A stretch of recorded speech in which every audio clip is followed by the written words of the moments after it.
Graveyard Caretaker's blueprint showed rooms that weren't there yesterday. Jessica Park's studio apartment had one room when she signed the lease in March. Kitchen alcove, bathroom, living space, 480 square feet. By April, there were 2 rooms. She woke to find a door in the wall beside her bed. Saw the drywall the night before, now a wooden door with brass hardware. Jessica opened it.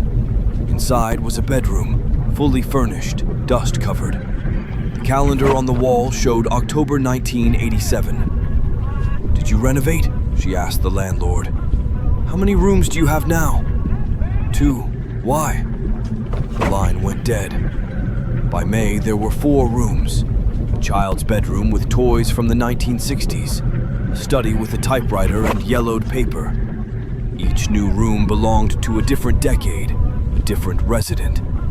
Jessica found evidence everywhere: photos, clothing, furniture that predated her birth. The apartment wasn't creating rooms, it was remembering them. Every version of itself across 60 years was manifesting simultaneously. Jessica measured the apartment from outside, 480 square feet. But walking the interior took 5 minutes now, passing door after door. The inside was larger than the outside, impossibly larger. She tried to leave. Every exit opened back inward. The front door led to a hallway lined with more doors. The fire escape opened onto a room she'd never seen. The windows showed her building from angles that defied geometry. In room 7, Jessica found another woman. She wore a 1970s blouse, sat at a vanity brushing her hair. She didn't acknowledge Jessica, didn't seem to see her. In room 11, a man in Victorian clothing read by candlelight. In room 15, a child played with blocks, humming. They were previous residents, still living their versions of the apartment, all existing in the same space but different times. Jessica realized with horror she was becoming one of them, another occupant trapped in her decade, unaware hundreds of others surrounded her in overlapping temporal layers. She tried to mark her original room, but when she returned, the furniture had changed. The walls were different colors.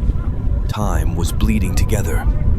Jessica found messages carved into a closet wall. The apartment traps time. We're all still here.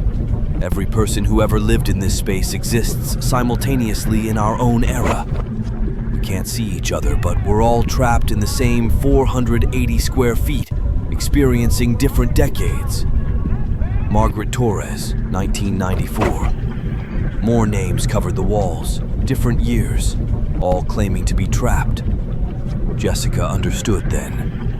The apartment collected its residents like layers of sediment, each generation living out their lease in the same space, never leaving, stacking atop previous occupants in temporal layers invisible to each other. She tried everything. Breaking walls revealed more rooms. Smashing windows showed impossible views. Calling for help reached only voicemail from decades past.